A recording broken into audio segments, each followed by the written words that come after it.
इस कार्यक्रम के पुण्यार्चक हैं श्री वर्धमान श्वेतांबर स्थानकवासी जैन श्रावक संघ ट्रस्ट, उपाध्याय प्रवर प्रवीण ऋषि चातुर्मास समिति। कैसी प्लानिंग की जाती है, कैसा नियोजन किया जाता है। छोटा सा शब्द है आपके तसोत्तरी में, सुहो में अंग संचालिम, सुहो में खिल संचालिम, सुहो में दिट्टि संचालिम। उसका अगला शब्द है एवं मायहिम आगारेहिम अभोग्यो अविराह्यो। इन सारी बातों के कारण से अनर्थोसस्येनम निसस्येनम खास्येनम छियेनम जंभायेनम उड्डयेनम वायनसगेनम भमलिये पित्तमुच्छाये सुहुमें संचालिम, सुहुमें खिल संचालिम, सुहुमें दिट्टि संचालिम। इतनी बातें हो भी जाए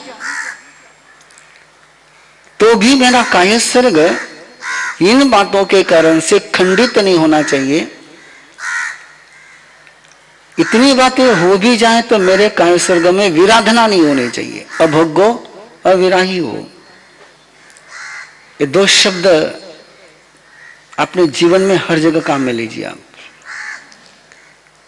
कि मेरा जो व्रत है, मेरी जो प्लानिंग है, मेरा जो नियोजन है,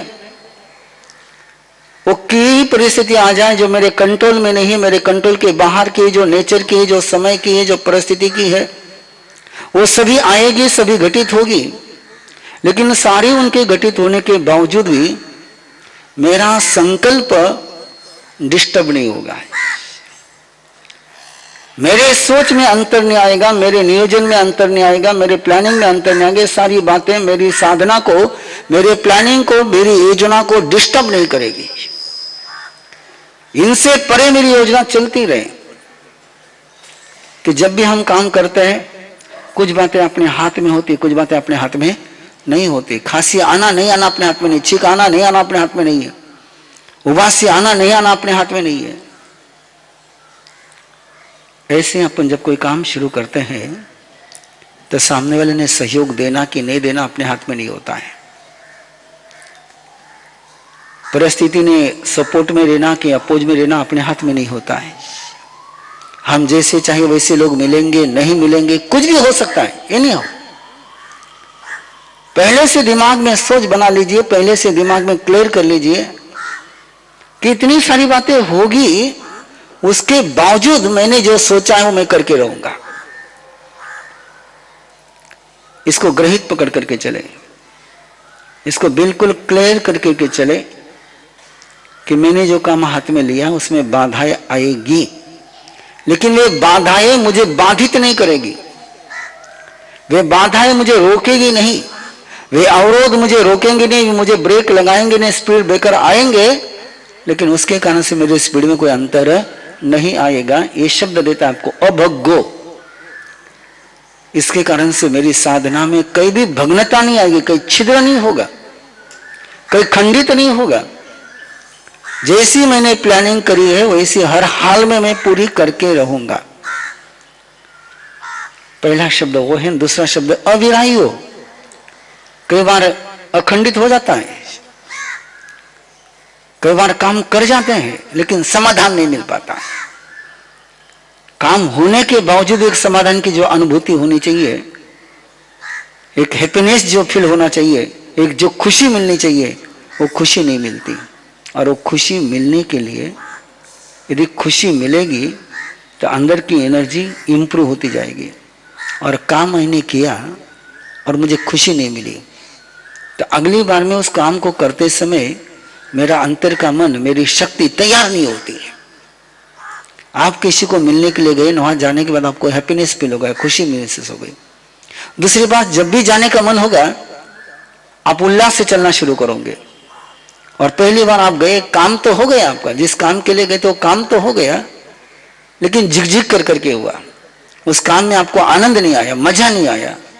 और वापस यदि वहां जाने का कभी प्रपोजल आया आपके पास, परिस्थिति आई, तो मन एक ही कहेगा इसको टाले उतना अच्छा है, नहीं जाना पड़ेगा अच्छा है। ये क्यों होता है कि पहले अपने अनुभूति के समय में, पहले कार्यक्रम के समय में वहां जो समाधान लगना चाहिए था, वो समाधान जब नहीं मिलता है तो सेकंड टाइम में अपनी मानसिकता, अपनी मेंटालिटी अलग हो जाती है। इसलिए अगला शब्द अविराही हो। मेरे इसमें किसी प्रकार की विराधना नहीं होनी चाहिए, खंडित भी नहीं होना चाहिए और विराधना भी नहीं होनी चाहिए। काम सही तरीके से भी होना चाहिए, उसमें दोष भी नहीं लगना चाहिए और सुंदर रीति से एक्सट्रीम लेवल पर संपन्न होना चाहिए। उसमें किसी को देख करके ये नहीं लगना चाहिए कि ये क्या बना के रख दिया। अपने को एक समाधान मिलना चाहिए, काम करते समय बोलने का समाधान मिलना चाहिए, सुनने का समाधान मिलना चाहिए। आप कंटिन्यू क्यों आ रहे हैं कि सुनने का समाधान मिल रहा है, और सुनने का समाधान नहीं मिलता तो जो टाइम आपने यहां दिया उस टाइम का समाधान नहीं मिलता तो आना कितना भारी हो जाता। वैसे ही काया सर्ग के समय में ये सारी बातें हो भी जाए तो भी मेरी साधना में, मेरी आराधना में किसी भी प्रकार का विपरीत वाइब्रेशन, जिसके कारण से मेरे अंदर कोई दुष्टता का जन्म हो जाए, मेरे अंदर कोई खंडित आ जाए। मैंने एक रेफरेंस आपको बहुत बार दिया, लोच करना और लोच का आनंद लेना। शायद लोच कर लिया लेकिन लोच को एंजॉय नहीं किया तो विराधना हो गई। लोच तो हो गया, अभग्न तो हो गया, नेम तो निभ गया, लेकिन आराधना नहीं हो पाई। आहार तो बेरा दिया लेकिन आनंद नहीं लिया तो आराधना नहीं हुई। कार्य पूर्ति हो गई लेकिन आराधना नहीं हुई। सेवा तो करी, पानी मांगा, पानी तो दिया, लेकिन पानी पिलाने का आनंद नहीं लिया, और पानी पिलाने का आनंद ले लिया तो वो आराधना हो गई, और पानी पिलाने का आनंद नहीं लिया तो क्या हो गई, वहां पर विराधना हो गई। आपकी भाषा में बोलना हो तो एक औपचारिक और एक हार्दिक। कहीं पर जाते हैं और कोई केवल प्रोटोकॉल निभाता है, केवल शिष्टाचार निभाता है, अपने पूरे ध्यान में आ रहा है कि पूरा शिष्टाचार निभा रहा है, पूरी बात कर रहा है वो, लेकिन समाधान नहीं मिल पाता है। एक नर्स बच्चे को संभालते, बहुत अच्छी तरह से संभालते, उसको ट्रेनिंग दी गई है उसकी, लेकिन बच्चे को आनंद कहां मिलेगा, मां के पास। क्यों? वो अंदर से हार्दिकता के साथ है। तो व्यवस्था में भी मेरा काय स्वर्ग होना चाहिए और आस्था पूर्ण भी मेरे काय स्वर्ग होना चाहिए। आस्था पूर्ण काय स्वर्ग होना चाहिए, एक भक्ति पूर्ण काय स्वर्ग होना चाहिए, एक उल्लास के साथ काय स्वर्ग संपन्न होना चाहिए। और जब उल्लास के साथ काय स्वर्ग संपन्न होगा तब जाकर के अगली बात शुरू हो जाएगी, ताव कायम ठानेनम मोनेनम जानेनम। लेकिन पहली दो बातों को अच्छी तरह से मन में क्लियर कर लीजिए कि मैं ये कर रहा हूं, मैं ये कर रहा हूं, मैं टंकी कर रहा हूं, मैं आंख में कर रहा हूं, और इसके बीच में मुझे कोई भी परेशानी हुई तो भी मेरी आराधना खंडित नहीं होगी और उसमें मुझे आनंद आएगा। उपास करते हैं और उपास में पित्त हो गया, पित्त होने के बाद आनंद मनाना चाहिए, परेशान होना चाहिए? हाँ? आनंद मनाना चाहिए। आनंद मनाया तो उपास में एक अलग अनुभूति आएगी और मन में ये सोच चला कि मैंने फालतू का उपास किया, अब खाने को तो मिलेगा नहीं, खाएंगे भी नहीं, उपास तो पूरा करेंगे, उपास तोड़ेंगे भी नहीं, लेकिन उपास का जो फल मिलना चाहिए, उपास के जो रिजल्ट आने चाहिए वो रिजल्ट नहीं आएंगे। रिजल्ट कब आएंगे? आनंद मनाएंगे। ठीक है, पित्त हो गए, खाते पीते भी पित्त होते ही है, खाते पीते भी माथा दुखता ही है। कई बार खाने पीने को एसिडिटी नहीं होती कि आपको, आप बफे डिनर में जाते हो, शादी में जाते हो तो दूसरे दिन परेशान होती है, तो क्या खाना छोड़ दिया क्या आपने? खाने पर कमेंट्स करी क्या आपने? लेकिन उपवास पर लोग कमेंट्स करते हैं, उपवास करियो माथा दुखन लगो। जनरली सेंटेंस है लोगों की, बिल्कुल सामान्य शब्द है, सामान्य प्रतिक्रिया है, उपवास करियो हमारा सब माथो दुखे। उपवास करियो जरा माथो दुखे, बिना उपवास माथो दुखे को नहीं गई। सीधा उपवास पर जब ब्लेम लगाएंगे तो उपवास का आनंद नहीं ले पाएंगे। उपवास तो हो जाएगा लेकिन उपवास का आनंद नहीं ले पाएंगे।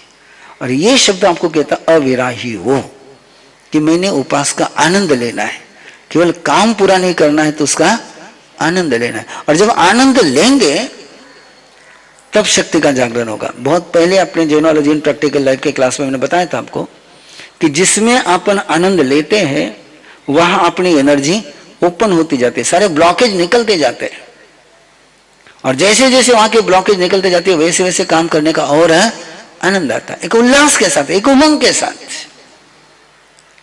जीर्ण सेठ और पूर्ण सेठ की कहानी अपने यहां बहुत प्रसिद्ध है। भगवान महावीर ने 84 तप किया, 4 महीने का उपवास, एक साथ 4 महीने का उपवास की अवधारणा कर करके वो ध्यान में खड़े हो गए। जीर्ण सेठ को पता चला कि परमात्मा यहां पधारे हैं और वो दर्शन के लिए जाता है।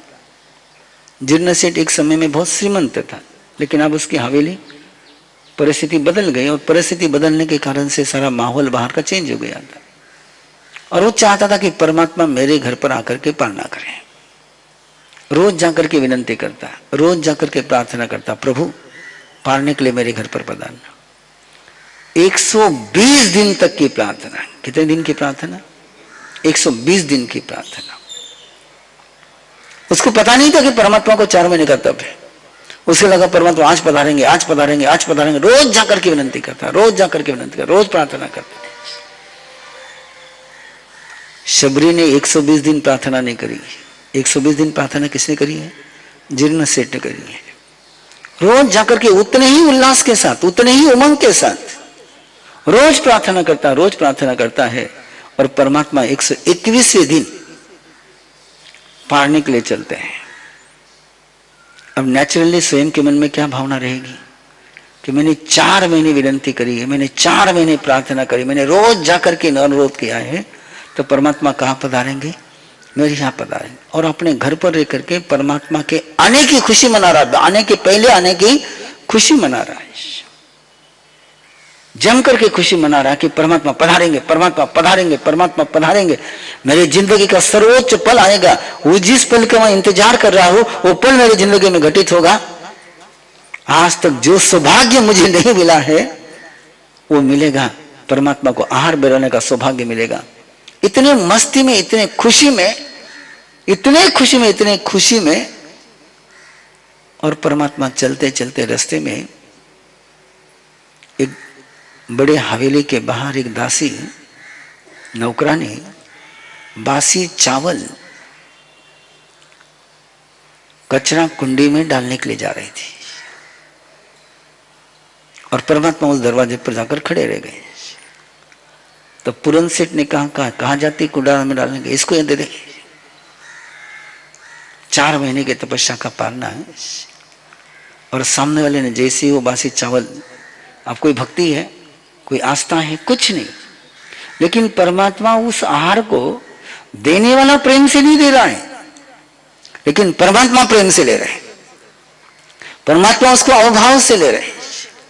और जैसे वो परमात्मा ग्रहण करते हैं, परमात्मा ने ग्रहण किया अवभाव से, परमात्मा ने चावल नहीं देखे, परमात्मा ने उसको केवल अवभाव से ग्रहण किया, और अवभाव से ग्रहण किया तो देवता खुश हो गए, वहां बाजे बजने लग गए, जयकारा हो गया, लोग खुशी से झूमने लग गए। पूरन सेठ आकर के और कुछ बातें करता है, उस बात को छोड़ दीजिए।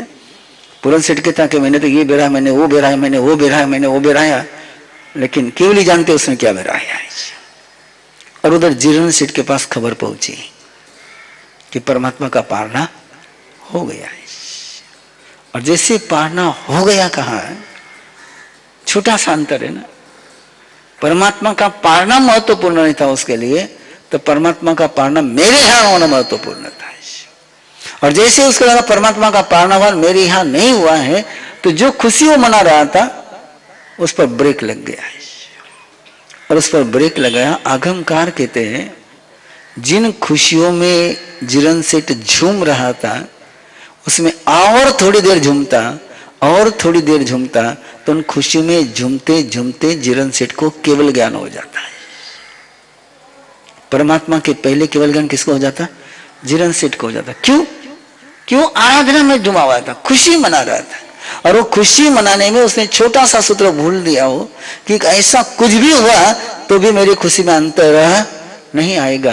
यदि उसने पहले से प्लानिंग करी होती कि परमात्मा मेरे यहाँ पधारे तो भी खुशी मनाऊंगा, और परमात्मा ने कहीं पर भी पार ना कर लिया तो भी खुशी मनाऊंगा,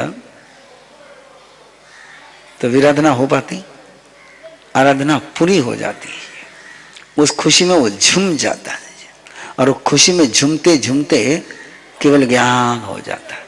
ये अविराही शब्द का अर्थ है। एक बार जिस काम को लेना शुरू किया, जिस खुशी से लेना शुरू किया, पहले से तय कर करके चलो कि सामने कोई भी परिस्थिति हो जाए तो मैं इस काम को छोड़ूंगा नहीं। पहला क्या है? अभग्गो, मैं इसको छोड़ूंगा नहीं। एक बार जो शुरू किया उसको मंजिल पर पहुंचाए बिना ब्रेक करने वाला नहीं। एक बार कदम उठाया है तो बीच में रुकने वाला नहीं हो, वहीं तक पहुंचूंगा, वहीं तक पहुंचूंगा। राजा का नाम याद नहीं आ रहा है, बहुत पहले वो कहानी पढ़ी हुई थी कि राजा ने शाम के समय में सूर्यास्त के बाद, प्रतिक्रमण के बाद दिया जल रहा था, मोमबत्ती, छोटा सा दिया, तेल का दिया जल रहा था। उस दिए की ज्योत पर नजर लगा करके उन्होंने कायस्वर्ग शुरू किया, और मन में एक भावना भाई कि जब तक ये दिया नहीं बुझेगा तब तक मैं कायस्वर्ग करता रहूंगा, जब तक ये ज्योत जलती रहेगी मैं कायस्वर्ग में खड़ा ही रहूंगा। दासी ने देखा कि राजा ध्यान कर रहा है, तेल कम होने लगा, उसने तेल ला करके डाल दिया। राजा अपना ध्यान में मस्ती में चल रहा, कायस्वर्ग चल रहा, उसका कायस्वर्ग चल रहा है। वापस देखा उस दासी ने कि अभी भी राजा का ध्यान चल रहा है, और तेल कम हो गया, वापस तेल डाल दिया। रात भर वो तेल डालती गई, तेल डालती गई, तेल डालती गई। राजा ने सोचा नहीं था कि रात भर कायस्वर्ग करना पड़ेगा। राजा का संकल्प कितना था? अब यदि आप या मैं होता तो अपन गले निकाल लेते। मैंने जितने तेल की बात करी थी वो तेल पूरा हो गया, अब दूसरे ने तेल डाला, मेरा कायस्वर्ग, मेरी लिमिटेशन पूरी हो गई। इस कार्यक्रम के पुण्यार्चक हैं श्री वर्धमान श्वेतांबर स्थानकवासी जैन श्रावक संघ ट्रस्ट, उपाध्याय प्रवर प्रवीण ऋषि चातुर्मास समिति, महावीर भवन, इंदौर।